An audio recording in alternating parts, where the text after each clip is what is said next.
आप लोग ज़रूर पढ़ेंगे श्रीपाद शंकराचार्य जी के द्वारा, तो आपको पता चलेगा कि इसका क्या इम्पोर्टेंस है। हम लोग आज भारतीय समाज में हम देखते हैं कि अपने आप को भारतीय जरूर कहते हैं हम, लेकिन हमने अपने संस्कृति को अपने जीवन शैली से पूरी तरह से निकाल के फेंक दिया है। और हम प्रयास कर रहे हैं कि साइंटिफिक तरीके से हम अपने आप को खुश रखने का, संपन्न बनाने का पूरा प्रयास करते हैं आर्टिफिशियल हैप्पीनेस के द्वारा, मॉडर्न टेक्नोलॉजी के द्वारा, मॉडर्न एजुकेशन के द्वारा। वास्तव में ये चीज़ें संभव नहीं है। हम अपना भविष्य जरूर देख सकते हैं। कैसे देख सकते हैं? अभी आप लोग युवा अवस्था में हैं, तो हमारा भविष्य क्या था? आप देख सकते हैं कि हमारे दादा और परदादा एक समय वो भी बालक थे, युवा बने, और युवा से फिर क्या हुए, वृद्धावस्था को प्राप्त हो गए। और वृद्धावस्था मतलब क्या होता है? अंतिम स्टेज, जीवन का अंतिम चरण है, लास्ट ओवर। अब उस ओवर में जाके आदमी क्या करेगा? ना बैटिंग कर पाएगा, ना बॉलिंग कर पाएगा, ना फील्डिंग कर पाएगा। वो सिंपली बस वेट करेगा, देखेगा, क्योंकि शरीर क्षीण हो जाती है, कमज़ोर हो जाता है, हड्डियों का जॉइंट्स दर्द करता है बुढ़ापे में। कहीं भी किसी भी अवस्था में चैन नहीं है। घर में बड़े फेस्टिवल हो, शादी ब्याह हो, कुछ हो, दो लोग कभी इंजॉय नहीं कर पाते, जो बीमार है और दूसरा बूढ़ा व्यक्ति है। वो भले वो अच्छे से कपड़े उसको पहना दो, it's just like a decorating the dead body. तो धीरे धीरे क्या करता है? बस अपनी मृत्यु का अंतिम स्टेज को प्राप्त होने के लिए बस अग्रसर है, इसके अलावा और कुछ करता नहीं। तो हमें जो जीवन मिला है, आज हम देखते हैं कि हमारे दादा परदादा, दादा नाना नानी, सब आजू बाजू में जितने भी थे वृद्ध लोग, वो सब कैलेंडर में छप गए, दीवालों में चिपक गए। हमारी तरफ भी बहुत सारे फोटोज़, बहुत सारा चहल पहल, बहुत सारा संघर्ष उनके जीवन में था। आज कहाँ है वो? नहीं है वो हमारे पास। तो हमारा भी अंतिम क्या होगा? अंतिम लक्ष्य वही है, मृत्यु को प्राप्त हो जाएंगे। जातस्य ही ध्रुवम मृत्यु ध्रुवम जन्मस मृत्यु से च तस्मात् अपरिहराते नात्वम सोचितुम अर्हसि। भगवत गीता का अगर आप पूरा चैप्टर नहीं पढ़ पाते हैं, 18 अध्याय, तो एक विनती है आप लोगों से, सब आप लोग पढ़े लिखे हैं, you must read at least second chapter of Bhagavad Gita. Bhagavad Gita क्या है? वो सार है, भगवत गीता का भी सार है। एक चैप्टर तो हम पढ़ ही सकते हैं। मोस्टली हम सनातन परिवार में देखते हैं, हम लोग तो पूरे भारत में ट्रेवल करते हैं, संकीर्तन के माध्यम से प्रचार करते हैं, जहाँ भी प्लेटफॉर्म मिलता है, बड़े बड़े college, institute, private institute, company, हर जगह, और लोगों को मोटिवेट करते हैं कि please read at least one book, that is Bhagavad Gita. Why? क्योंकि ये जो है आपके आँखों को एक नया विजन देगा। हम इस संसार में बटे हुए हैं और भाग रहे हैं, किस चीज़ के लिए? सिंपली 4 चीज़ के लिए, कि शारीरिक आराम के लिए। और शारीरिक आराम कैसा है? आहार, निद्रा, भय और मैथुन। ये सब शारीर तक सीमित है। और ये शरीर को हम कितना ही अप्रयास करें, ना तो हमेशा के लिए युवा रहने वाला है, ना हमेशा के लिए इस संसार में रहने वाला है। हम लोग बंधे हुए हैं, एक्चुअली प्रकृति के नियमों के अधीन हैं। भारत आज स्वतंत्र राष्ट्र है, इंडिया इज फ्री कंट्री कहते हैं ना, लेकिन काहे का फ्री? हमारी जीवन में जो भी घटनाएं घटती है वो सब हमारी इच्छा के विरुद्ध होता है। हम जो नहीं चाहते वही तो होता है। होता है कि नहीं होता है? कोई नहीं चाहता बीमारी। ऐसा कोई यहाँ बैठा हुआ है जो बचपन से अभी तक बीमारी नहीं पड़ा, डॉक्टर का इंजेक्शन लगा नहीं उसके शरीर में? ऐसा है क्या? बीमार पड़े कि नहीं पड़े? तो ये प्रकृति का नियम है कि जिसने भी संसार में जन्म लिया उसका मृत्यु निश्चित है। जिसका मृत्यु हो गया उसका जन्म निश्चित है।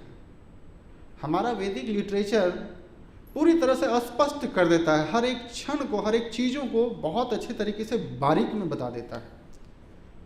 वैदिक ज्ञान जब वेद व्यास जी ने देखा कि कलयुग आने वाला है, कलयुग के पहले कौन सा युग था?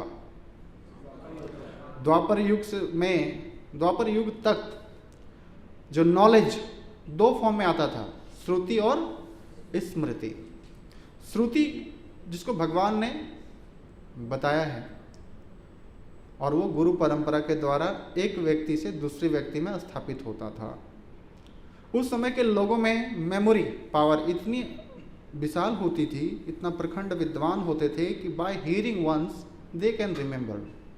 सिर्फ एक बार सुन लेने मात्र से क्या होता था, उनको याद आ जाता था। आज हमारी स्थिति ऐसी है कि हम मोबाइल नंबर अपना छोड़ के किसी और का रख ही नहीं सकते याद। मुश्किल से हो सकता है किसी का मम्मी पापा का याद होगा, या फिर आप जिससे ज़रूरत रोज़ पड़ता है उसका ज़रूर आप याद रखे होंगे। लड़कों को उसका याद रहेगा ज़रूर, जो सुबह फ़ोन करके मैसेज करता है, बाबू सोना खाना खाया कि नहीं। नंबर याद होगा कि नहीं होगा, राइट? वेल, तो जिसके साथ हमारा बहुत ज़्यादा संबंध रहता है तो हम उससे अपना मतलब साधने के लिए उसमें थोड़ा प्रयास करते हैं, बट इट्स नॉट पॉसिबल। हम नहीं कर सकते याद। हमारा एक पोएम भी याद नहीं रहता, छोटी छोटी बातें भी हमें याद नहीं रहती है। आप मार्केट जाओ, कितना विद्वान अपने आप को समझो, लिस्ट बना के जाओ, किचन का सामान इतना इतना इतना मुझे लेके जाना है। 10 सामान आप ऐसे मौखिक याद करके नहीं ला सकते हैं, आप भूल जाएंगे मार्केट में। See, and we are so proud, puffed up, बहुत प्राउड है, हमें घमंड है कि हम सिविलाइज्ड हैं। So degraded. शास्त्र कहते हैं कि जो कलयुग है वो अंतिम फसल है। क्या है? खेतीबाड़ी बैकग्राउंड से कौन कौन बिलोंग करते हैं यहाँ पे? जिसको खेत का, खलिहान का थोड़ा सा कुछ ज्ञान है तो जानते होंगे कि जब पहला फसल आता है, महाराष्ट्र में अंगूर की बहुत खेती होती है, होती कि नहीं? तो पहला जो फसल आता है वो बहुत ही हेल्दी और बहुत ही स्वस्थ, देखने में भी सुंदर लगता है, सुदृढ़ होता है। उसके बाद दूसरा फसल उसी पेड़ पौधे में आता है, फिर तीसरा भी आता है, उससे कम थोड़ा अच्छा रहता है, और जो अंतिम रहता है उसकी हाइट छोटी छोटी हो जाती है। उसका क्वालिटी भी, उसका टेस्ट भी, उसका शक्ल भी सब रिड्यूस हो जाता है, कम हो जाता है।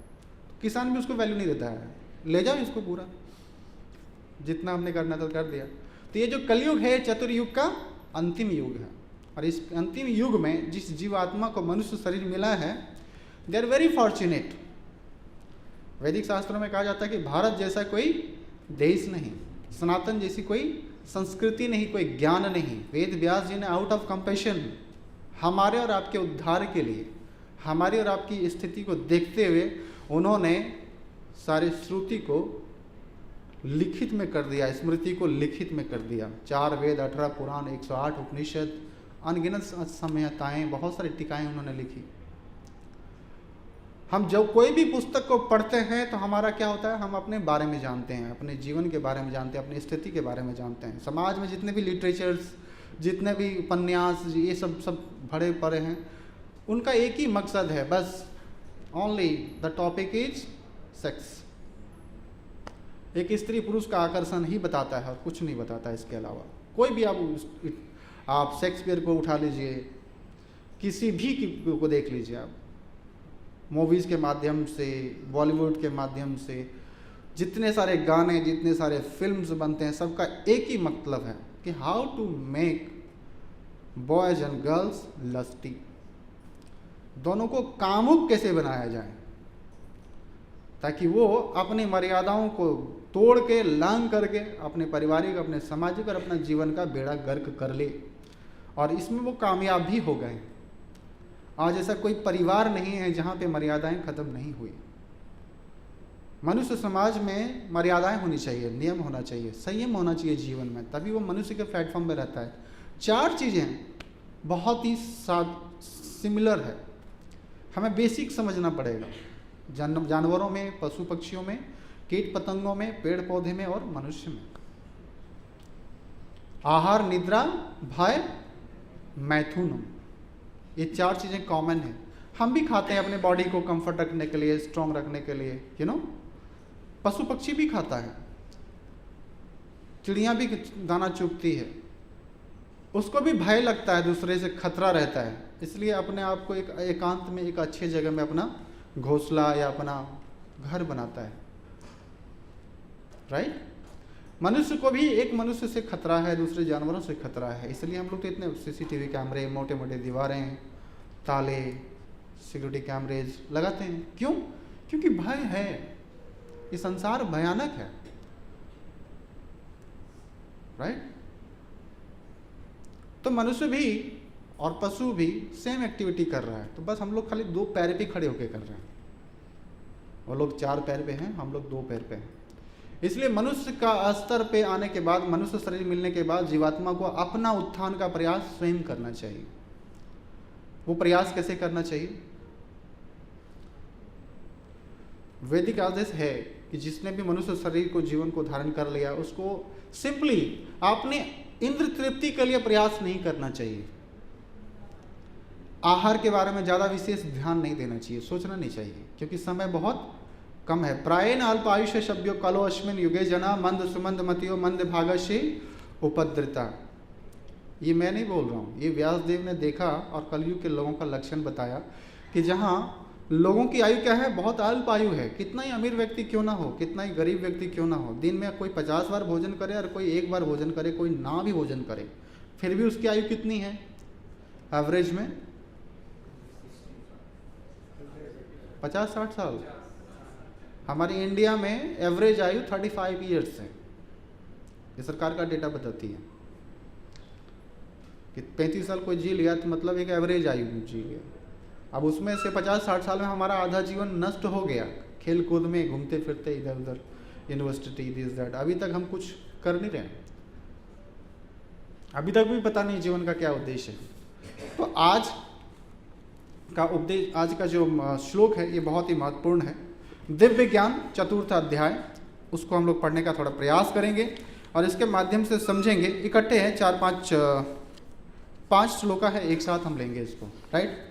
आप लोग ध्यानपूर्वक अगर श्रवण कर पाएँ तो बहुत अच्छा रहेगा, ये हमारे लिए और आपके लिए भी। यस्य सर्वे समारंभा काम संकल्प विवर्जता ज्ञान अग्नि दग्ध कर्माणम तम आहु पंडितम बुधा। प्रभुपाद इसमें ट्रांसलेशन में बताते हैं, जिस व्यक्ति का प्रत्येक प्रयास इंद्र तृप्ति की कामना से रहित होता है उसे पूर्ण ज्ञानी समझा जाता है। उसे ही साधु पुरुष ऐसा कर्ता कहते हैं जिसने पूर्ण ज्ञान की अग्नि से कर्म फलों को भस्मात कर दिया।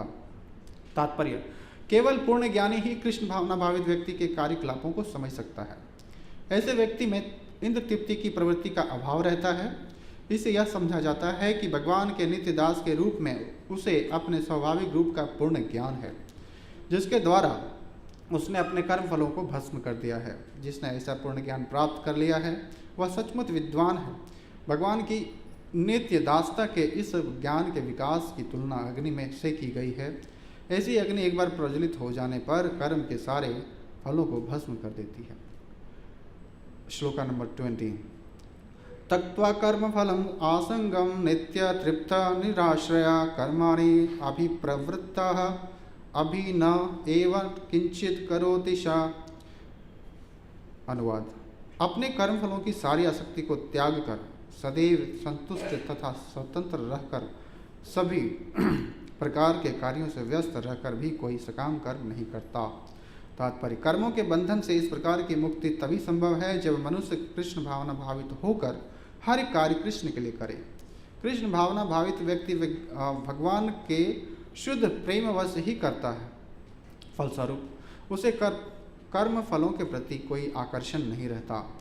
यहाँ तक कि उसे अपने शरीर निर्वाह के प्रति भी कोई आकर्षण नहीं रहता, क्योंकि वह पूर्णतया कृष्ण पर आश्रित रहता है। वह न तो किसी वस्तु को प्राप्त करना चाहता है, न किसी वस्तुओं की रक्षा करना चाहता है। वह पूर्ण सामर्थ्य से अपना कर्तव्य करता है और कृष्ण पर सब कुछ छोड़ देता है। ऐसा अनासक्त व्यक्ति शुभ और अशुभ कर्म फलों से मुक्त रहता है, मानो वह कुछ भी नहीं कर रहा हो। यह अकर्म अर्थात निष्काम कर्म के लक्षण है। अतः कृष्ण भावना से रहित कोई भी कार्य कर्ता पर बंधन स्वरूप होता है और विकर्म का यही असली रूप है, जैसा कि पहले बताया जा चुका है। अगला श्लोक, निराशीयच्चित्तम आत्मा तक्त सर्व परिग्रह शरीरम केवलम कर्म कुर्वन् न आपनोति किल्बिषम्। ऐसा ज्ञानी पुरुष पूर्ण रूप से संयमित मन तथा बुद्धि से कार्य करता है, अपनी संपत्ति के सारे स्वामित्व को त्याग देता है, केवल शरीर निर्वाह के लिए कर्म करता है और इस तरह कार्य करता हुआ पाप रूपी फलों से प्रभावित नहीं होता।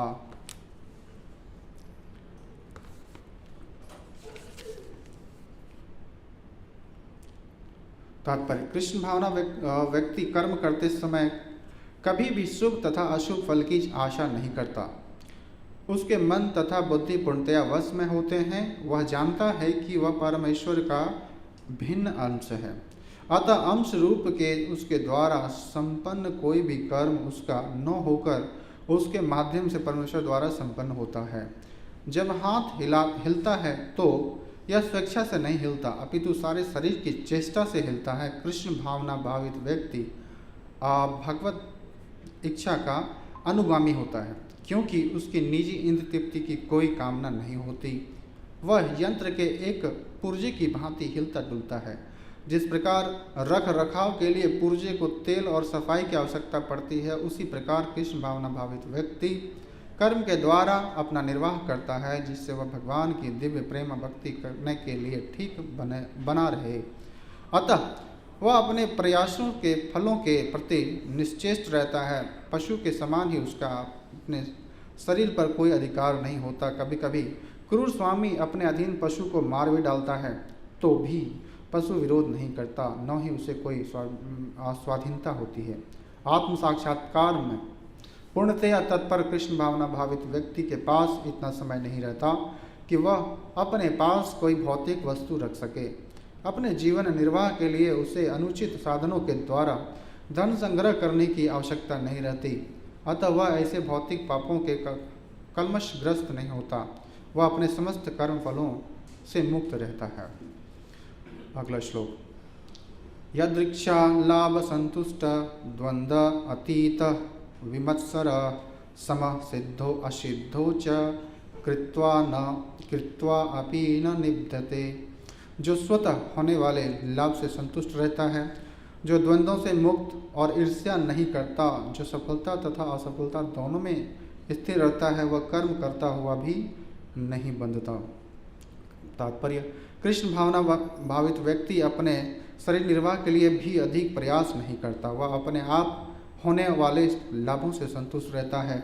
वह न तो मांगता है और न ही उधार लेता है, किंतु यथा सामर्थ्य वह सच्चाई से कर्म करता है और अपने श्रम से जो प्राप्त हो पाता है उसी से संतुष्ट रहता है। अतः वह अपनी जीविका के विषय में स्वतंत्र रहता है। वह अन्य किसी की सेवा करके कृष्ण भावना अमृत संबंधी अपनी सेवा में व्यवधान नहीं आने देता, किंतु भगवान की सेवा के लिए वह संसार की द्वैतता से विचलित हुए बिना कोई भी कर्म कर सकता है। संसार की यह द्वैतता सर्दी, गर्मी अथवा सुख दुख के रूप में अनुभव की जाती है। कृष्ण भावना भावित व्यक्ति द्वैत से परे रहता है, क्योंकि कृष्ण को प्रसन्न करने के लिए वह कोई भी कर्म करने में हिचकता नहीं। अतः वह सफल तथा असफल दोनों में ही संभाव रखता है। ये लक्षण तभी दिखते हैं जब कोई दिव्य ज्ञान में पूर्णतया स्थित हो। नेक्स्ट श्लोक, गत संगस्य मुक्तस्य ज्ञान अवस्थित चेतसः यज्ञाय आचरतः कर्म समग्रम प्रविलीयते। जो पुरुष प्रकृति के गुणों के प्रति अनासक्त है और जो दिव्य ज्ञान में पूर्णतया स्थित है, उसके सारे कर्म ब्रह्म में लीन हो जाते हैं। पूर्ण रूपेण कृष्ण भावना भावित होने पर मनुष्य समस्त द्वंद्वों से मुक्त हो जाता है और इस तरह भौतिक गुणों से कलमश से भी मुक्त हो जाता है। वह इसलिए मुक्त हो जाता है क्योंकि वह कृष्ण के साथ अपने संबंधों की स्वाभाविक स्थिति को जानता है। फलस्वरूप उसका चित्त कृष्ण भावना भावित से विचलित नहीं होता। अतएव वह जो कुछ भी करता है वह आदि विष्णु कृष्ण के लिए होता है। अतः उसका सारा कर्म यज्ञ हो जाता है, क्योंकि यज्ञ का उद्देश्य परम पुरुष विष्णु अर्थात कृष्ण को प्रसन्न करना है। ऐसे यज्ञमय कर्म का फल निश्चित ही ब्रह्म में विलीन हो जाता है और मनुष्य को कोई भौतिक फल नहीं भोगना पड़ता। नेक्स्ट श्लोक, ब्रह्म अर्पणम ब्रह्म हवि ब्रह्म अग्नो ब्रह्मणा हतुम ब्रह्म एव तेने गंतव्य ब्रह्म कर्म समाधिना। जो व्यक्ति कृष्ण भावना अमृत में पूर्णतया लीन रहता है, उसे अपने आध्यात्मिक कर्मों के योगदान के कारण अवश्य ही भगवत धाम की प्राप्ति होती है। क्योंकि उसमें हवन आध्यात्मिक होता है और हवि भी आध्यात्मिक होता है। तात्पर्य यहाँ इसका वर्णन किया गया है कि किस प्रकार कृष्ण भावना भावित कर्म करते हुए अंतो गत्वा आध्यात्मिक लक्ष्य प्राप्त होता है। कृष्ण भावना अमृत विषयक विविध कर्म होते हैं जिसका वर्णन अगले श्लोक में किया गया है, किंतु इस श्लोक में जो केवल कृष्ण भावनामृत का सिद्धांत वर्णित है, भौतिक कलम से ग्रस्त बद्ध जीव को भौतिक वातावरण में ही कार्य करना पड़ता है, किंतु फिर भी उसे ऐसे वातावरण से निकलना ही होगा जिस विधि से वह ऐसे वातावरण से बाहर निकल सकता है। वह कृष्ण भावनामृत में उदाहरण के लिए यदि कोई रोगी दूध की बनी हुई वस्तु अधिक खाने से पेट की गड़बड़ी को से ग्रस्त हो जाता है तो उसे दही दिया जाता है, और जो दही जो है वो दूध से ही बनी अन्य वस्तु है। भौतिकता के ग्रस्त बद्ध जीव का उपचार कृष्ण भावना अमृत के द्वारा ही किया जा सकता है। जो यहाँ गीता में दिया हुआ है यह विधि यज्ञ और या विष्णु या कृष्ण को प्रसन्न करने के लिए किए गए कार्य कहलाती है। भौतिक जगत के जितने ही अधिक कार्य कृष्ण भावना अमृत में या केवल विष्णु के लिए किए जाते हैं, पूर्णतया तल्लीनता से वातावरण उतना ही अधिक आध्यात्मिक बनता रहता है। ब्रह्म शब्द का अर्थ है आध्यात्मिक। भगवान आध्यात्मिक हैं और उनके दिव्य शरीर की किरणें ब्रह्म ज्योति कहलाती है। यही उनका आध्यात्मिक तेज है। प्रत्येक वस्तु इसी ब्रह्म ज्योति में स्थित रहती है, किंतु जब यह ज्योति माया या इंद्र तृप्ति द्वारा आच्छादित हो जाती है तो यह भौतिक ज्योति कहलाती है। यह भौतिक आवरण कृष्ण भावनामृत द्वारा तुरंत हटाया जा सकता है। अतएव कृष्ण भावनामृत के लिए अर्पित हवि ग्रहणकर्ता हवन होता है और फल ये सब मिलकर ब्रह्म या परम सत्य हैं। माया द्वारा आच्छादित परम सत्य पदार्थ कहलाता है। जब यही पदार्थ परम सत्य के निमित्त प्रयुक्त होता है तो इसमें फिर से आध्यात्मिक गुण आ जाते हैं। कृष्ण भावनामृत मोह जनित चेतना को ब्रह्म या परमेश्वर उन्मुख करने की विधि है। जब मन कृष्ण भावनामृत में पूरी तरह निमग्न रहता है तो उसे समाधि कहते हैं। ऐसी दिव्य चेतना में संपन्न कोई भी कार्य यज्ञ कहलाता है। आध्यात्मिक चेतना की ऐसी स्थिति में होता है हवन अग्नि यज्ञकर्ता और अंतिम फल यह सब परम ब्रह्म में एकाकार हो जाता है। यही कृष्ण भावनामृत की विधि है। ओम अज्ञानतिमिरन्धस्य ज्ञानाञ्जनशलाकया चक्षुरुन्मीलितं तस्मै श्री गुरुवे नमः। श्री चैतन्य मनोभीष्टं स्थापितं येन भूतले स्वं रूपकदा मह्यं ददाति सुभ्रान्तिकं वन्देऽहं श्रीगुरोः श्रीयुतापदकमलं श्रीगुरुं वैष्णवं च श्रीरूपं साग्रजातं श्री रघुनाथं वितं तं सजीवं साद्वैतं सावधूतं परिजनसहितं कृष्ण चैतन्य देवं श्री राधा कृष्ण पादान सहगण ललिता श्री विशाखान्वितां च। हे कृष्ण करुणा सिंधु दीनबंधु जगतपते गोपेश गोपिका कांत राधा कांत नमस्तुते तप्त कांचन गौरांगी राधे वृंदावनेश्वरी विश्वभानुसुते देवी प्रणमामि हरिप्रिय। वांछा कल्पतरुभ्यश्च कृपा सिंधु भय्युश्च पतितानां पावनेभ्यो वैष्णवेभ्यो नमो नमः। जय श्री कृष्ण चैतन्य प्रभु नित्यानंद श्री द्वैत गदाधर शिवासदि गौर भक्त वृंदा। हरे कृष्ण कृष्ण कृष्ण हरे हरे, हरे राम राम राम हरे हरे। तो समय होता जा रहा है। कौन कौन है जो फर्स्ट टाइम आज यहाँ पे आए हैं? फर्स्ट टाइम, बहुत अच्छी बात है। बाकी सब पुराने भक्त हैं। आप लोग बराबर आते रहते हैं क्लास करने के लिए। जब भी आप लोगों को अवसर मिले हमेशा कृष्ण कथा में रुचि लेना चाहिए। यही एक मार्ग है कलयुग में अपने आप को कलयुग के प्रभाव से बचाने के लिए। तो अभी हमने जो पढ़ा तो उस पर हम लोग कुछ बात करेंगे। बहुत ही अच्छा और गुह्यतम है। अब चूँकि नए भक्त हैं और कुछ पुराने भक्त हैं, किनके पास भगवत गीता है? आप लोगों के पास? Very nice, impressive. और जिनके पास नहीं है, आप उनको क्या संदेश देना चाहेंगे? उनको लेना चाहिए कि नहीं लेना चाहिए?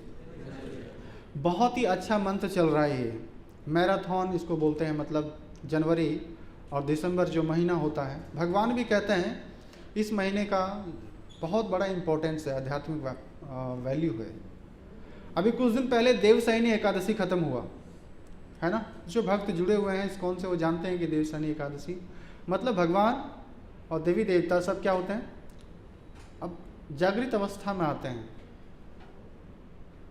हमारा टाइम फैक्टर ऐसा है कि हमारा अर्थली प्लैनेट का जो टाइम है 12 घंटा, राइट। इसी प्रकार का डिवाइन टाइम भी होता है। स्वर्ग लोक में भी देवी देवताओं का टाइम होता है।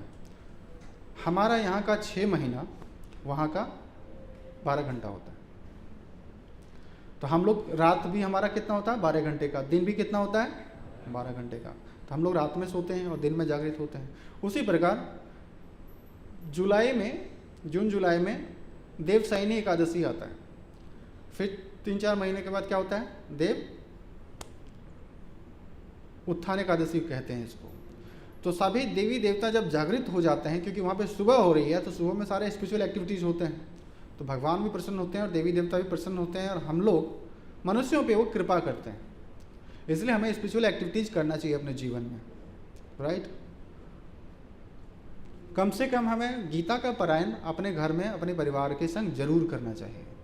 इससे परिवार में कलह का जो माहौल है वो खत्म होता है। जहाँ पे हरि कथा नहीं होगी वहाँ पे कली कथा जरूर होगा।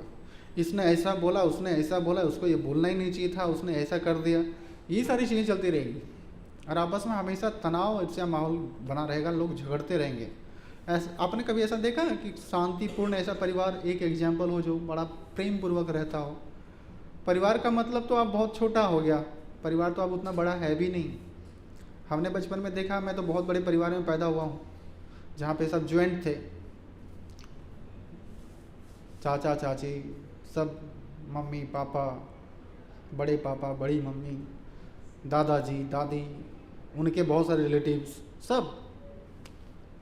अब तो परिवार का मतलब एक ही होता है, बस किसी तरह से भगवान दया से शादी हो जाए, उसको लेकर के हम कहीं एक जगह शिफ्ट हो जाएं, फिर उससे जो भी नन्हे मुन्ने पैदा हो जाएं वो हमारे हों, बाकी जो नहीं है तो वो हमारे हैं ही नहीं।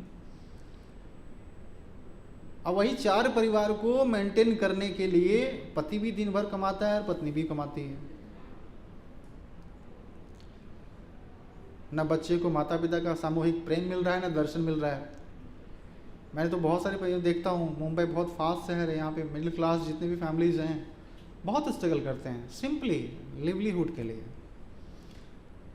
लोग लोन पे लेकर के फ्लैट ले लेते हैं, करोड़ों में आता है फ्लैट, यहाँ पे लाख छोड़ दो। अब बैंक वाले तो मुंह फाड़ के बैठे हुए हैं, ले लो, जीवन भर रगड़ते रहोगे अपने आप को।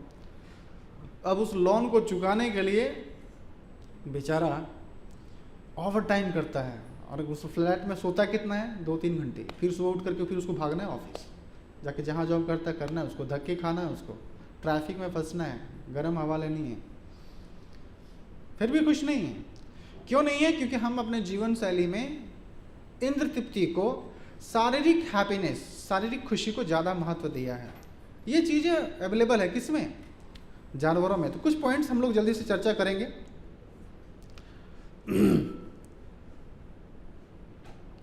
जिनके पास नहीं है भगवत गीता, मैं आज विनती करता हूँ कि प्लीज़ ले लीजिए इसको और अपने घर में एक एक पेज रोज पढ़िए। इतना समय तो हमारे पास जरूर रहता है, राइट। हमारा सांस्कृतिक पतन हो गया, इसमें हम कहीं ना कहीं अपने आप को जिम्मेदार ठहराना चाहिए।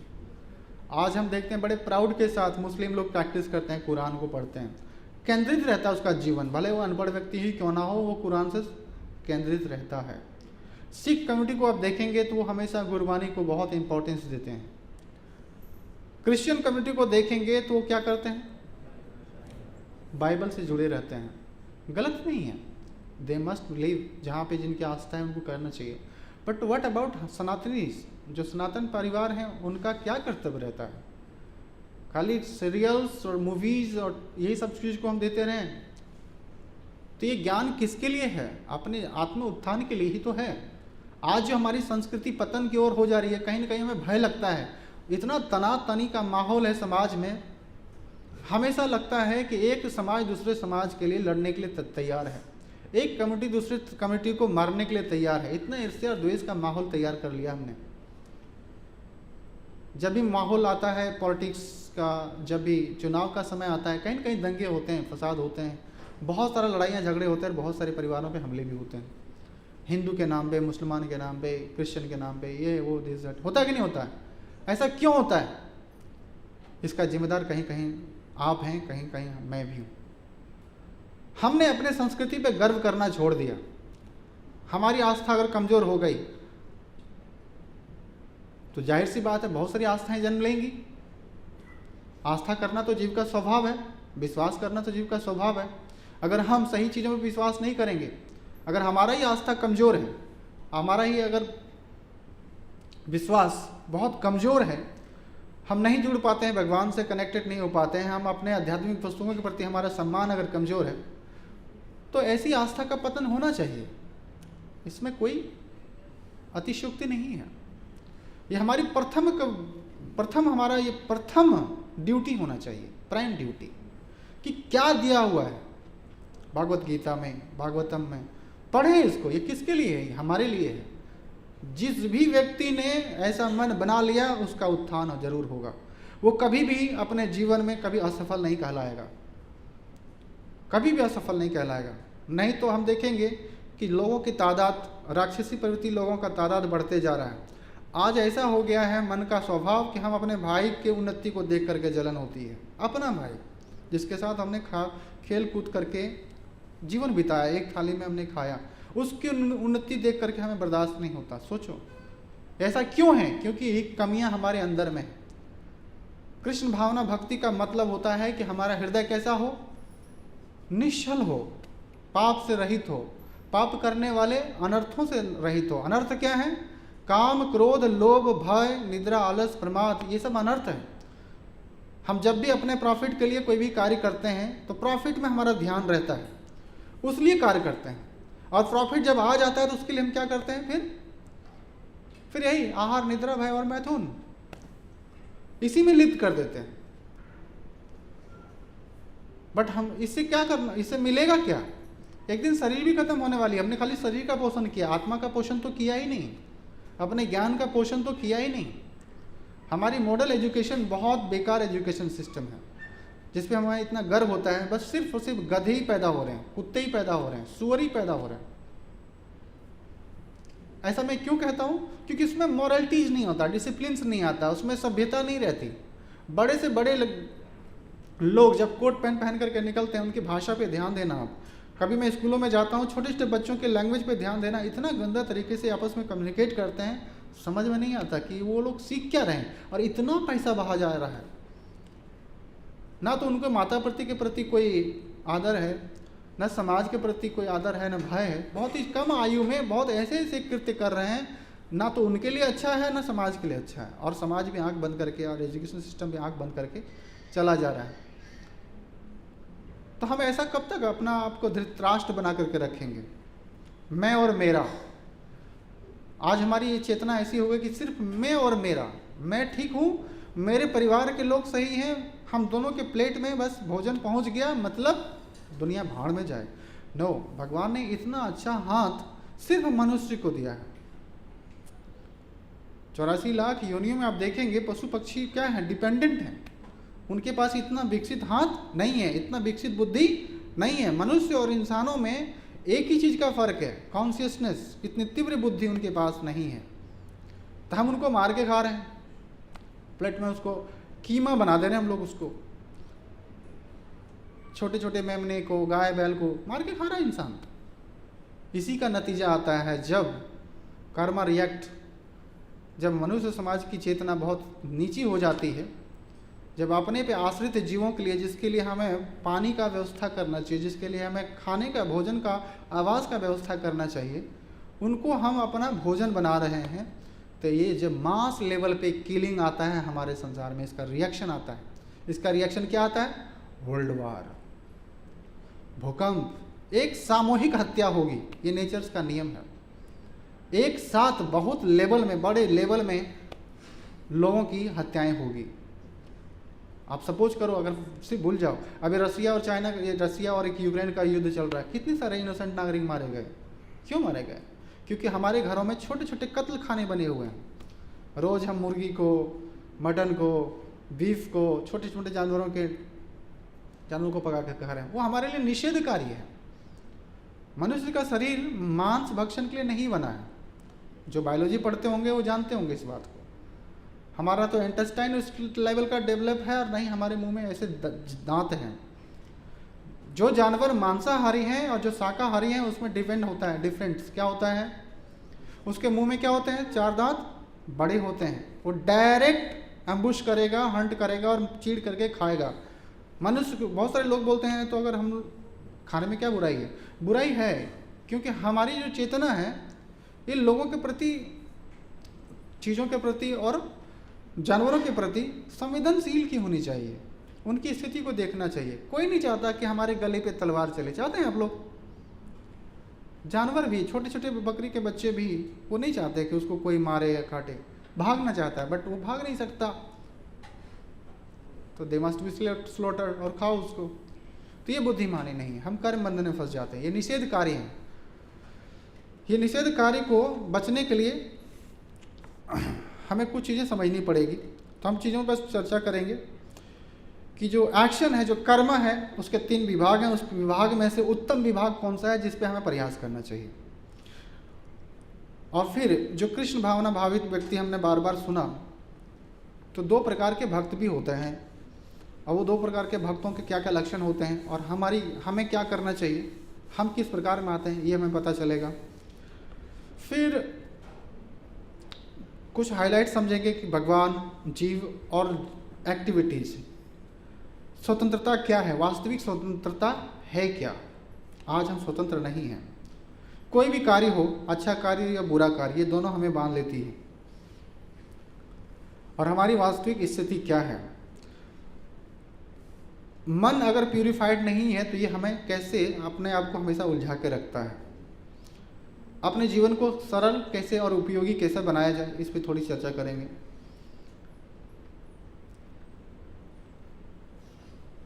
कहने के लिए तो बहुत सारी चीज़ें हैं, ये 4-5 पॉइंट हम लोग चर्चा करेंगे। तो जो एक्शन है, जो कर्म है, कर्म मनुष्य के लिए बना हुआ, क्योंकि भगवान ने ये करने के लिए हाथ भी दिया हुआ है। ज्ञान मनुष्य के लिए बना हुआ है, क्योंकि भगवान ने इतनी अच्छी बुद्धि दी हुई है। हरे कृष्णा कृष्णा कृष्णा हरे हरे, हरे राम राम राम हरे हरे। उत्तिष्ठ भारत, जागृत अवस्था में रहिए। तो कैसा काम होना चाहिए? जो काम से अपनी शारीरिक, मानसिक और आत्मा का विकास हो, ऐसा काम उचित मार्ग, उचित कार्य कहलाता है।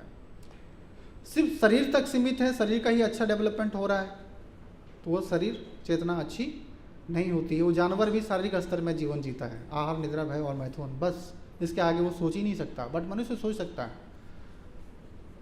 मनुष्य जीवन का लक्ष्य होता है धर्म, अर्थ, काम और मोक्ष। अब ये मोक्ष है क्या? मोक्ष है क्या? सुनते तो हैं। धर्म क्या है? अर्थ क्या है? काम क्या है?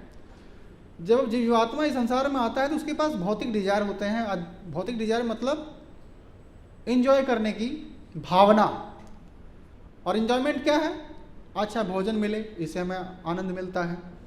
अच्छा दृश्य देखने को चाहिए, राइट? अगर पुरुष हैं तो स्त्री चाहिए, स्त्री है तो पुरुष चाहिए। और शारीरिक स्तर पे जो हमें सुख मिलता है, इसको भौतिक इच्छाएं कहते हैं। यही मोटिवेशन है संसार में आदमी को कार्य करने के लिए। तो हम सिर्फ शरीर को बचाने के लिए जब प्रयास करते हैं, तो शास्त्र कहते हैं कि आपने बहुत अच्छा बड़ा तीर नहीं मारा आपने, क्योंकि ये बाय डेस्टिनेशन सब चीज़ें फिक्स है, आपके जीवन में आएगा। कोई चाहता है हमारे जीवन में दुख आए? चाहता है क्या? नहीं। लेकिन जब दुख आता है तो उसका अगला पहलू क्या है? सुख। वो ऑटोमेटिक आएगा। ये एक सिक्के के 2 पहलू हैं। तो हमारे जो जीवन में जो लिखा हुआ है, जो वो आएगा ही आएगा। हमें केवल क्या करना है? भगवान के दिखाए हुए मार्ग पर चलना है। ऐसा कोई निषेध कार्य नहीं करना है। निषेध मतलब होता है जिसको, जैसे होता है ना कि डूज और डोंट्स, कि ये करो, ये करो, ये करो, ये करो, ये करो, ये मत करो, ये मत करो, ये मत करो, ये मत करो, तो उसको बोलते हैं विकर्म, जिसको नहीं करना है। समाज में भी रहने के लिए कुछ कुछ तौर तरीके होते हैं, कुछ नियम कानून होता है, राइट? अगर सामाजिक नियमों का उल्लंघन करते हैं तो हमें कहाँ भेज दिया जाता है? जेल में। हम जानबूझ के किसी का गला पकड़ के दबा नहीं सकते, किसी को मारपीट नहीं कर सकते, किसी का गला नहीं फाड़ सकते। अगर ऐसा हम करेंगे, किसी का आंचल नहीं खींच सकते हम। अगर ऐसा करेंगे तो पुलिस आएगी। पुलिस से हमारा कोई निजी दुश्मनी नहीं है, बहुत जोर पीटती है वो। उसके बाद फिर कहाँ लेके जाएगा? जेल में। धाराएं लगेंगी और उसके बाद हमें धाराओं के साथ जेल में रहना पड़ेगा, बरोबर?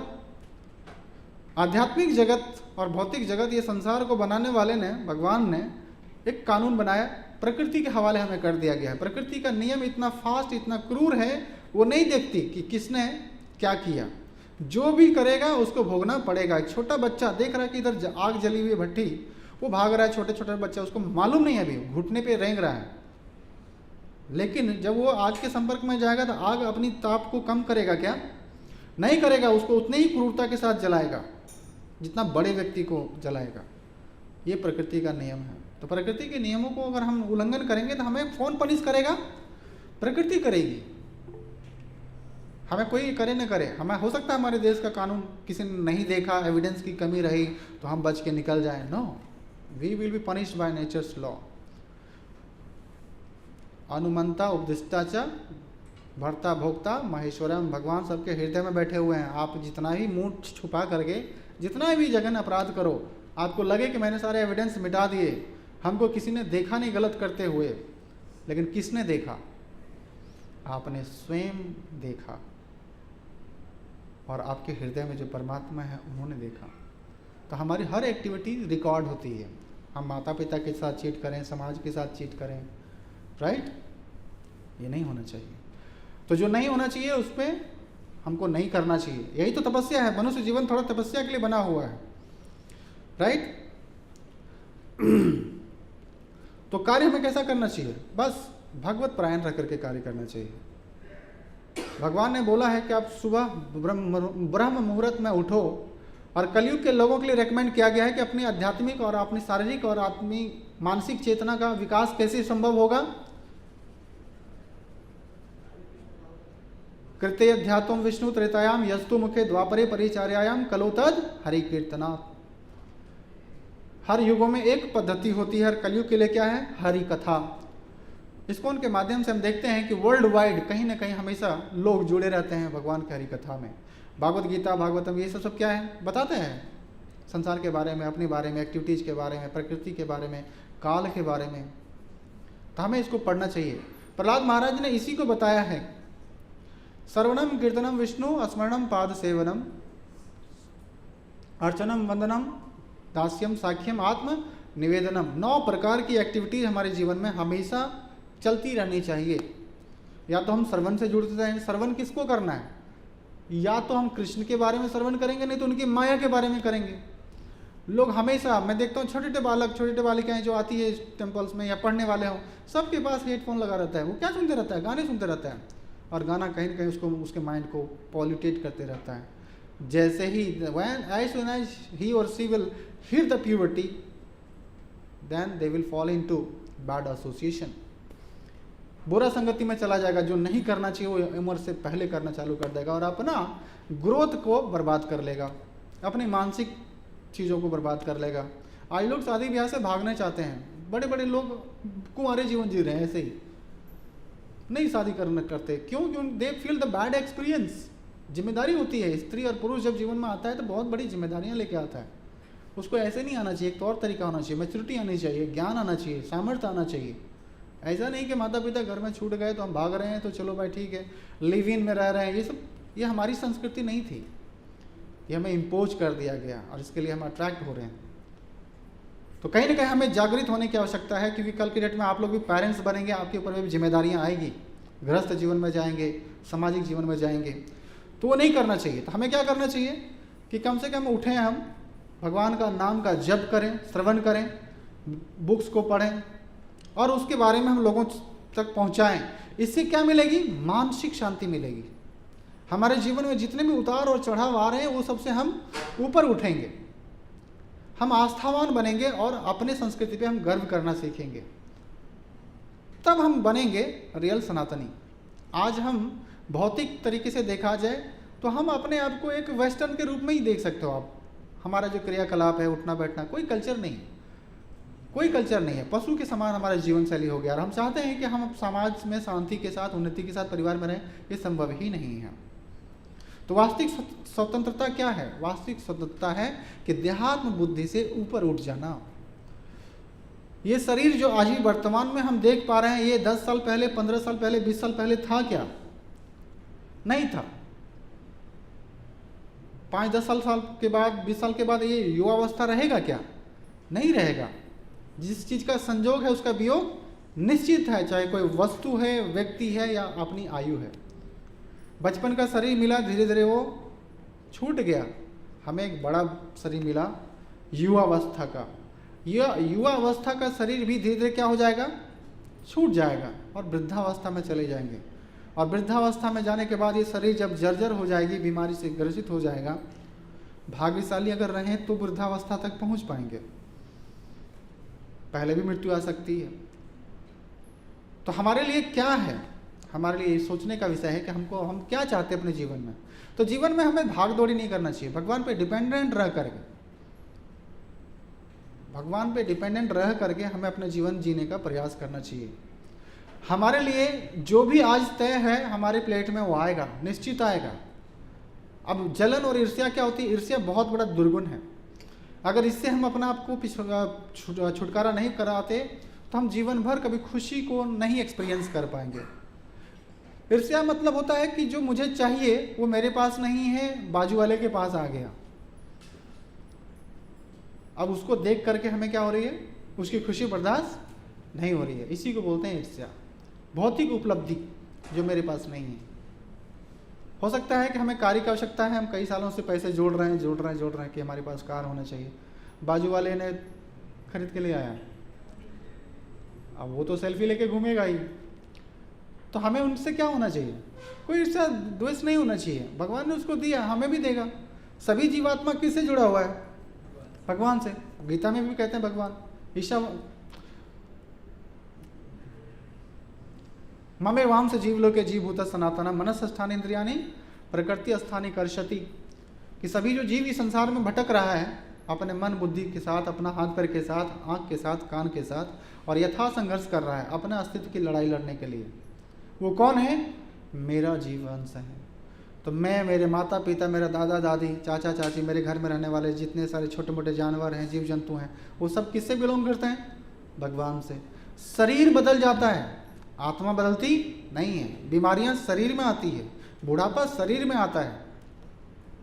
अब ये सारी चीज़ें एक्सपीरियंस करने की विषय है, और एक्सपीरियंस कैसे आएगा, जब हम प्रैक्टिस करना चालू करेंगे।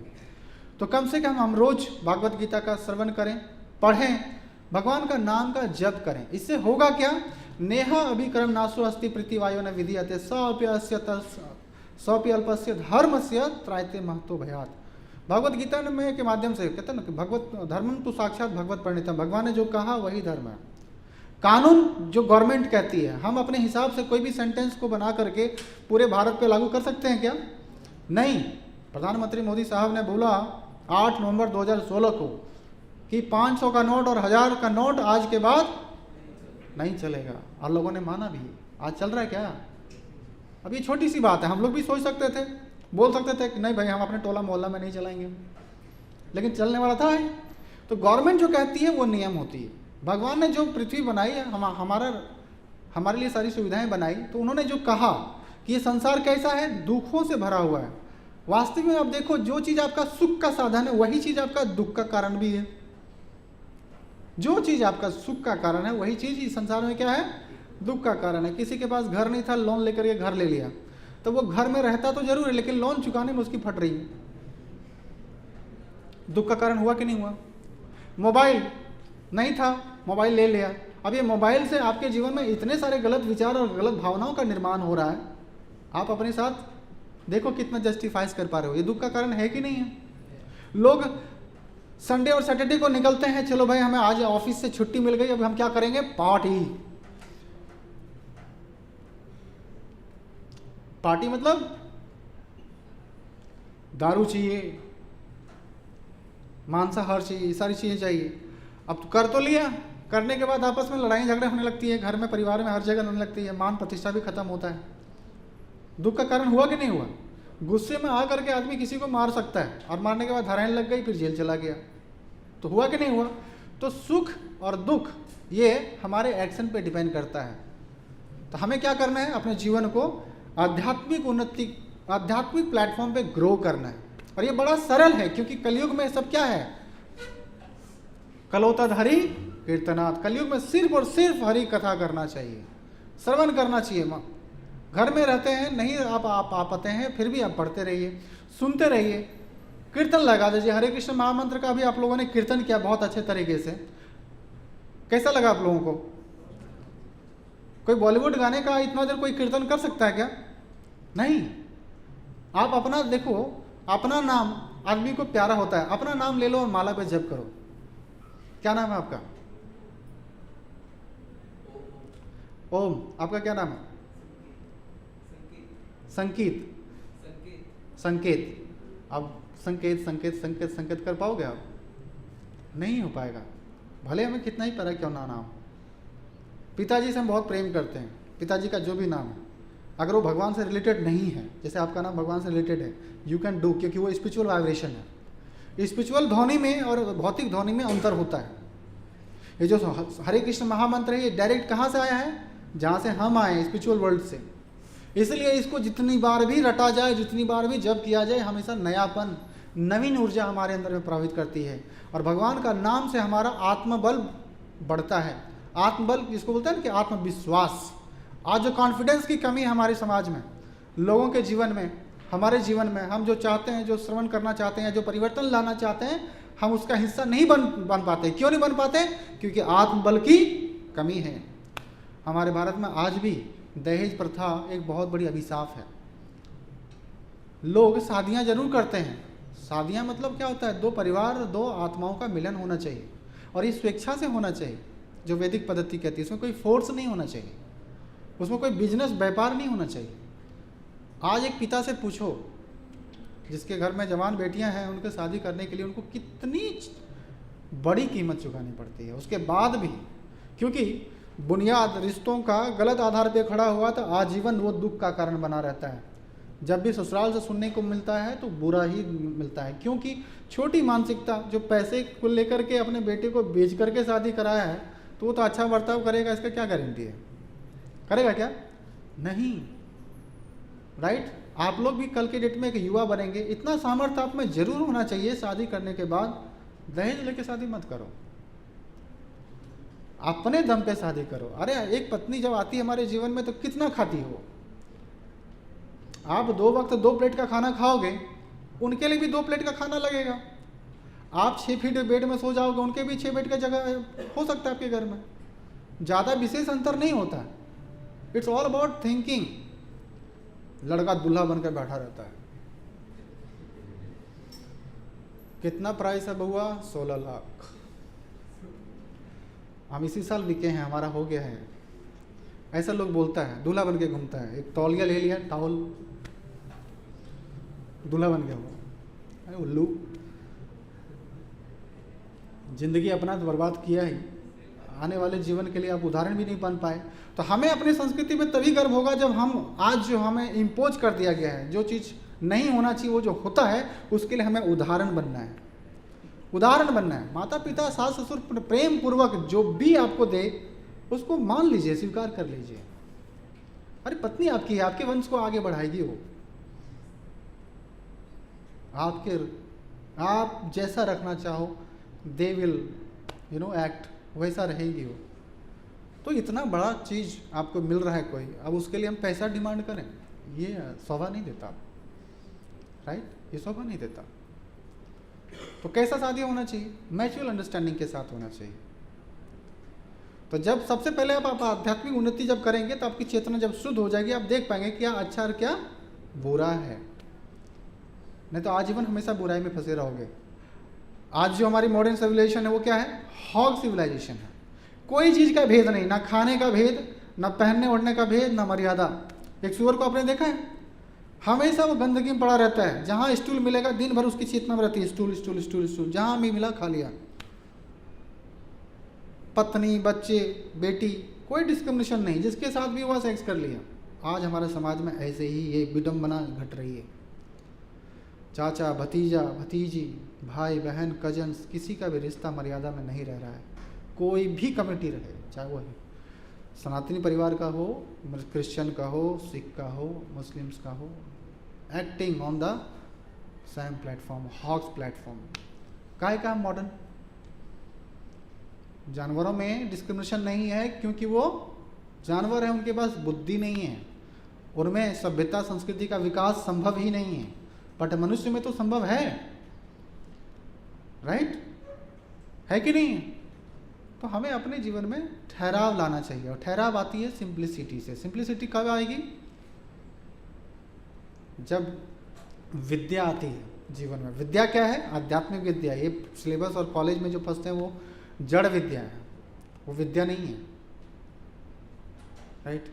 विद्या ददाति विनयम, विनयात याति पात्रताम, पात्रत्वाम धनम आपनोति। जब विद्या हमारे जीवन में आती है तो विनम्रता हमारे जीवन में आती है, और विनम्रता योग्यता है। विनम्रता से हमारे जीवन में क्या आती है? योग्यता, और उस योग्यता से फिर हम धन कमाते हैं। सबसे पहले विद्या का महत्व है, राइट? तो हमें विद्या की ओर ध्यान देना चाहिए, रोज करना चाहिए। इससे हमारा मन, हमारा बुद्धि, ये सब क्या होगा? प्यूरिफाई होगा। जो इस संसार में हम अति भोग की इच्छा लेकर के भाग रहे हैं, मैं बड़ा बनूंगा, 25 साल तक हम संघर्ष करेंगे, फिर संघर्ष करेंगे, फिर घर बनाएंगे, फिर गाड़ी बनाएंगे, बंगलो बनाएंगे, सब बनाएंगे, फिर शादी करेंगे, फिर बच्चे पैदा करेंगे, फिर वो बच्चे को आगे बढ़ाएंगे, फिर उसको बड़ा करेंगे, फिर उसको पढ़ा लिखा करके इंसान बनाएंगे। हम मरना कभी नहीं चाहेंगे। अरे मरने के लिए टाइम आ गया, कब तक आप फंसे रहोगे संसार में? सिंपल जीवन होना चाहिए। बच्चों के प्रति माता पिता का बस इतना ही कर्तव्य होना चाहिए कि बेटा तुमको मैंने बस बड़ा कर दिया, आप में संस्कार दे दिया, संस्कृति दे दी, आपको भगवत गीता का ज्ञान दे दिया, आप स्वतंत्र हो अपना जीवन को निर्वाह करने के लिए। जैसा जीवन जीना चाहो यू कैन लीड। और मैं दावे के साथ कह सकता हूँ कि जिस बच्चों में, चाहे वो बेटी रहे चाहे बेटा रहे, अगर भगवत गीता का ज्ञान का संचार हो गया, वो जीवन में कभी भी किसी भी व्यक्ति पर बोझ नहीं बनेगा। वो उसमें इतनी सामर्थ्य आ जाएगी कि वो अपने जीवन का निर्णय सही तरीके से, सही मूल्यों पे कर पाएगा। वो कभी भी सिद्धांत के साथ समझौता नहीं करेगा। हमारा आदर्श होना चाहिए। हमारे सनातन परिवार में हम देखते हैं, सनातन समाज में देखते हैं, बड़े से बड़े महान योद्धा हुए जिन्होंने अपने आप को कटा दिया लेकिन अपने सिद्धांतों से समझौता नहीं किया। औरंगजेब जब भारत में आया था तो उन्होंने जितने भी हमारे उच्च वर्ग के लोग थे, जिसको ब्राह्मण कहते हैं, उस समय के ब्राह्मण भी स्वाभिमानी हुआ करते थे। सबको तलवार के दम पे बोला कि आप लोग अपना धर्म को परिवर्तन करो, नहीं तो सबका गला उतार दिया जाएगा। सबने बोला गला हजूर हाजिर है हमारा, हम धर्म परिवर्तन। 17.5 मन जनेऊ इकट्ठा किया गया था। 17.5 मन समझते हैं कितना होता है? 1 मन मतलब 40 किलो वजन है। 1 मन मतलब 40 किलो। हो सकता है माप डिफरेंट हो, मैं अपने अकॉर्डिंग टू हमारे एरिया का जो बता रहा हूँ। इस प्रकार से बताओ 17.5 गुना करो, जनेऊ का कितना वजन रहता है? कुछ ग्राम के रहते हैं वो। सोचो कितने मास लेवल पे किलिंग होगी। लेकिन अपने सिद्धांत से समझौता किया क्या? नहीं। आज हमारे पास ऐसी स्थितियां नहीं हैं। हम आधुनिकता का शिकार हैं। टेलीविजन, मोबाइल, ये हमारे लिए सबसे बड़ा दुश्मन है। एंजॉय करने की जो भावना है, ये सबसे बड़ा दुश्मन है। हमारा सबसे बहुमूल्य समय छीन रहा है। कोई विद्यार्थी है वो भी मोबाइल में फंसा है, कोई गृहस्थ है वो भी मोबाइल में फंसा है, जो बेरोजगार है वो मोबाइल में फंसा हुआ है और अपने साथ अन्याय होते देख रहा है, अपने हाथ से अपने जीवन में अन्याय कर रहा है। और लास्ट में निराशा, अकेलापन, फ्रस्ट्रेशन, ऐसे जीवन जी रहा है। क्यों ऐसा जीवन जीना चाहिए? फेंक देना चाहिए सब चीज़ों को। इसलिए वैदिक आदेश कहता है कि संसार में जितना भी आप एंजॉय के मेंटलिटी से प्रवेश करते जाएंगे उतना ही फंसते जाएंगे। आप देहात्म बुद्धि से ऊपर उठो। आप शरीर नहीं हो, आप क्या हो? आत्मा हो। और आत्मा का पोषण होना चाहिए। और उसका पोषण क्या होता है? भजन करने से, भगवान का गुणगान करने से। तभी हम दिव्य चेतना को प्राप्त हो सकेंगे। उसके बाद भी हम जब संसार में निकलेंगे तो हम सभी को समदृष्टि से देख पाएंगे। और समदृष्टि कौन है? पढ़ा लिखा कौन है? चाणक्य पंडित भी इसी बात को कहता है और भगवत गीता भी भगवान इसी बात को कहते हैं। इसी को बोल करके मैं समाप्त करूंगा क्लास को। विद्या विनय संपन्ने ब्राह्मणी गव्य हस्तनी सुनी चव सब पाके च पंडिता समदर्शिना। जो व्यक्ति जाते आते देखता है कि एक पढ़ा लिखा व्यक्ति है, एक हाथी है, एक चंडाल है, एक कुत्ता है, सबके भीतर में एक ही चेतन शक्ति निवास करती है। वो चेतना, वो जो जीव तत्व है, वो कौन है? भगवान का अंश है। अब इस दृष्टिकोण से जब हम देखेंगे तो फिर गोरा, काला, नाटा, गरीब अमीर, हिंदू मुस्लिम, क्षत्रिय ब्राह्मण वैश्य, एसटी एससी ओबीसी जनरल का प्रश्न ही नहीं रहता। सब किससे जुड़ा हुआ है? भगवान से जुड़ा हुआ है। अब ये जो विजन है, ये आध्यात्मिक विजन है, ये आध्यात्मिक चश्मा है। जिसने इसको स्वीकार कर लिया उसके जीवन में कोई टेंशन आएगा नहीं। सब हम लोग काल के ग्रस्त में हैं, एक न एक दिन सबको जाना है, सब हम लोग कहीं न कहीं से आए हैं। तो अपना कर्म प्यूरीफाई होना चाहिए, मन प्यूरीफाई होना चाहिए, इंटेलिजेंस प्यूरीफाई होना चाहिए, और हमारी एक्टिविटी प्यूरीफाई होना चाहिए, भगवान की सेवा के लिए होना चाहिए। हम जब भगवान से जुड़ते हैं तो हमारे अंदर में स्वतः दिव्य गुणों का विकास होता है। सबसे पहले कलयुग में रोज नहाना तपस्या है लोगों के लिए। हम अभी कोटा गए थे राजस्थान ठंडी में, और हमारे लिए तो ठंडी या गर्मी कैसे भी रहे, ब्रह्म मुहूर्त में उठकर नहाना है तो नहाना ही है, टंकी का पानी आप इमेजिन कर सकते हो, लेकिन फिर भी नहाना है। वहाँ हमने देखा जो बच्चे विद्या अर्जन करने के लिए भाग रहे हैं, वहाँ लाखों की संख्या में बच्चे पढ़ते हैं इंजीनियरिंग और मेडिकल के लिए, बच्चे नहाते नहीं। बोला मेरा 4 दिन हो गया, कोई बोलता मेरा 5 दिन हो गया, बोलता ये 1.5 सप्ताह से नहीं नहा है। मैं विश्वास नहीं कर पा रहा था, ऐसा क्यों? बोलता बहुत ठंडी है। बोले ठंडी कहाँ है, हम लोग तो रोज नहाते हैं। वो सुन करके आश्चर्यचकित हो गया कि आप लोग रोज नहाते हैं, हमारे लॉज में तो ऐसा कोई नहाता नहीं। समझ रहे हैं? जो विद्या अर्जन करने के लिए विद्यार्थी है उसको तो नहाना चाहिए। नहाने से हमारी चेतना ऑटोमेटिक सतोगुण में आती है। हम जब सो जाते हैं तो हम तमोगुण में चले जाते हैं, तुरंत हमारी बॉडी का सफाई होना चाहिए। भगवान का शुक्रगुजार करना चाहिए कि आज हमने सोया कल रात में और आज हम उठ गए। लाखों लोग कल रात सोए और आज का सवेरा उनके लिए नहीं हुआ। कोई हॉस्पिटल में दम तोड़ दिया, कोई रोड में एक्सीडेंट में मारा गया, कोई बीमारी से ग्रस्त था तो सांस छूट गई। हमारे और आपके लिए जब आज का सुबह है तो we must be grateful to the God. इसलिए ब्रह्म मुहूर्त में भगवान का नाम का जप करना चाहिए। सबसे बेस्ट टाइम है। नहीं उठ पाते हैं, कम से कम दिन में तो करो जब भी आपके पास टाइम मिलता है। कितने लोग हैं जो रोज नहाते हैं यहाँ पे? अच्छी बात है, आप लोग मुंबई वाले हैं, यहाँ का माहौल भी थोड़ा अच्छा है ना। गर्मी रहता है थोड़ा सा माहौल, अभी ठंडी चल रही है बाहर में, बहुत ठंडी है, बट यहाँ पे पता नहीं चलता। तो नहाना बहुत ज़रूरी है, एक तपस्या है कलयुग के लिए, ठीक है ना। तो अपने आप का स्वच्छता का मेंटेन करिए। रोज़ नहाएंगे तो क्या होगा, आप बॉडी को क्लीन करेंगे, शारीरिक रूप से आप स्वच्छ रहेंगे, स्वस्थ रहेंगे। और जब आप श्रवण कीर्तन करेंगे, भगवत गीता का श्रवण करेंगे, नाम जप करेंगे, तो इसका मन क्या होगा, शुद्ध रहेगा। इंटरनल बॉडी जब प्यूरिफाइड रहती है तो इंटेलिजेंस भी प्यूरिफाई होता है। तब हम जीवन में जो भी निर्णय करेंगे वो हमारे लिए और समाज के लिए हितकारी होगा, राइट। और वास्तव में तभी हम भगवान से जुड़ सकते हैं और भगवान के दिखाए मार्ग पर चल सकते हैं, लोगों के लिए प्रेरणा बन सकते हैं, उदाहरण बन सकते हैं, कम से कम अपने परिवार के लिए बन सकते हैं, राइट, ठीक है ना। तो अभी प्रसाद का भी टाइम हो गया है, यहाँ पे हम आज विराम देंगे, ठीक है। हरे कृष्णा हरे कृष्णा कृष्णा कृष्णा हरे हरे हरे राम राम राम हरे हरे। किसी का कुछ प्रश्न है इस आज की कक्षा से रिलेटेड तो हम थोड़ा बात कर सकते हैं। यस।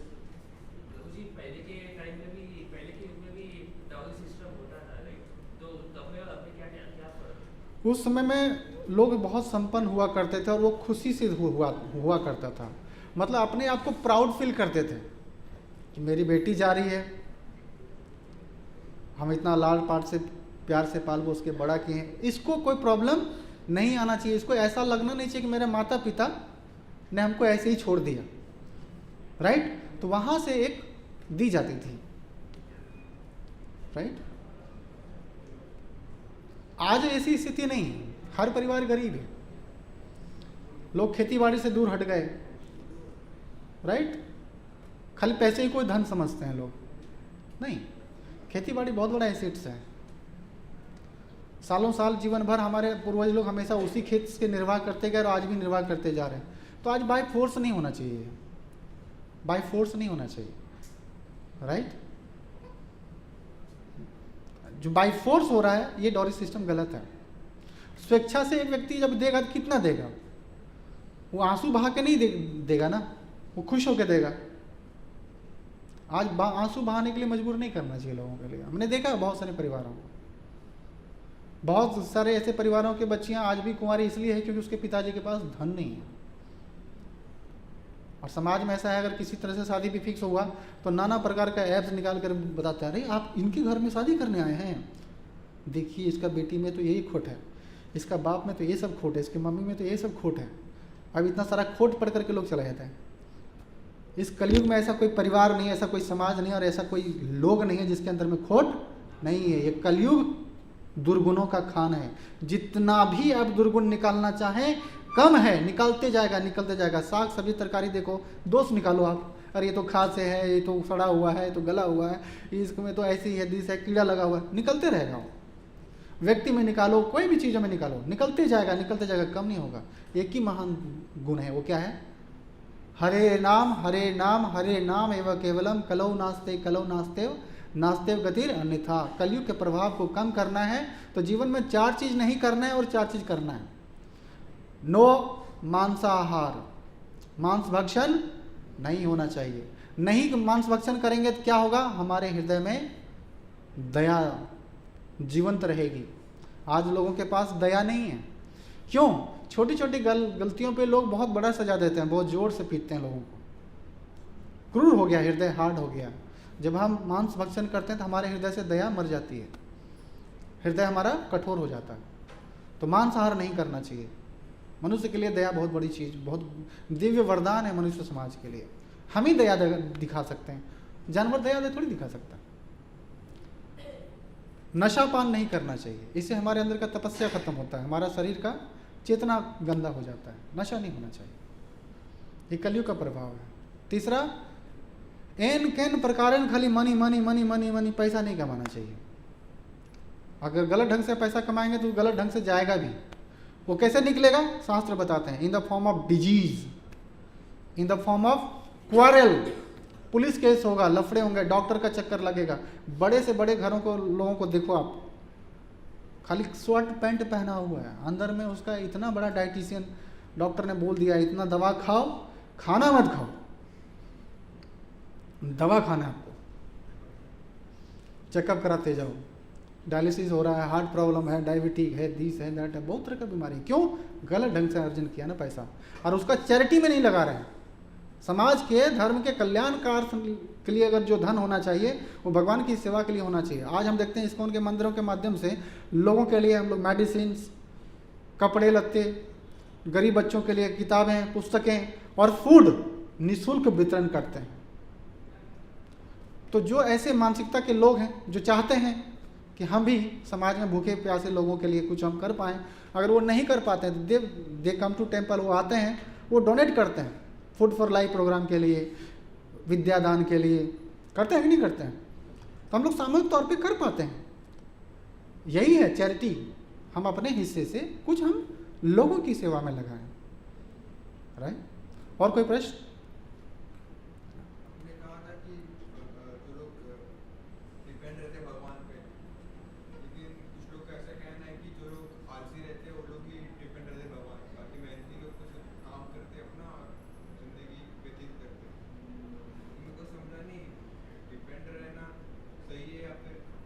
आलसी और डिपेंड में अंतर है।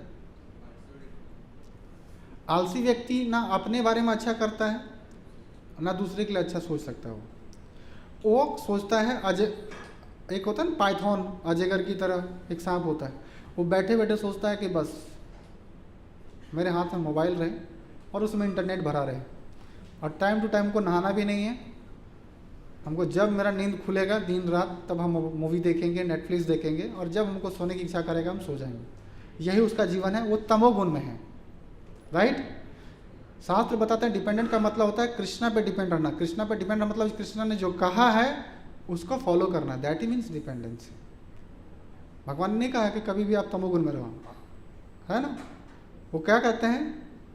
अस्तोमा सतगमया, शारीरिक चेतना पे मत रहो, उठो। उसके लिए क्या करना पड़ेगा? तपस्या करना पड़ेगा, भगवान का नाम का जप करना पड़ेगा, तभी तो हमारा मन प्यूरिफाई होगा। शास्त्रों का अध्ययन करना पड़ेगा, तभी तो हम प्यूरिफाई हो पाएंगे, नॉलेज बढ़ेगा। राइट? डिपेंडेंसी का मतलब ये होता है। राइट? लेजी बालक स्कूल में जाता है, कॉलेज में जाता है, शिक्षक के साथ शिक्षक उसको जो बताता है उसको फॉलो नहीं करता है, तो उसमें प्रगति आएगी क्या? नहीं। डिपेंडेंस का मतलब होता है जो शिक्षक बता रहा है उस पर डिपेंडेंट रहो, आपका अच्छा मार्क्स ऑटोमेटिक आएगा, निश्चित अच्छा मार्क्स आएगा। जस्ट फॉलो योर टीचर्स, अपने गुरु को फॉलो करते जाइए, right, you will be good student. तो हमें एक अच्छा विद्यार्थी बनना है, राइट, मोड ऑफ गुडनेस में आना है। Am I clear? और कोई प्रश्न? आपने ब्रह्ममुहूर्त के बारे में बोला, मैंने इसके बारे में थोड़ा पढ़ना भी चाहा था, तो बहुत अलग अलग जगह पे ब्रह्ममुहूर्त का समय थोड़ा अलग अलग मिला, आप थोड़ा बताइए ना।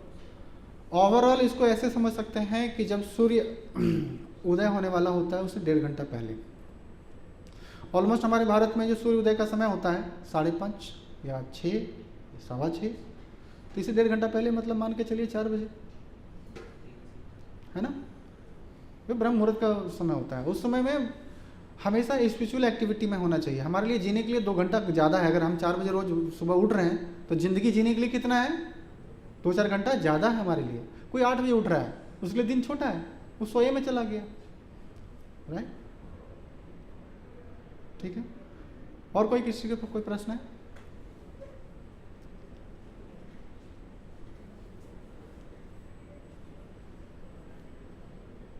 यस।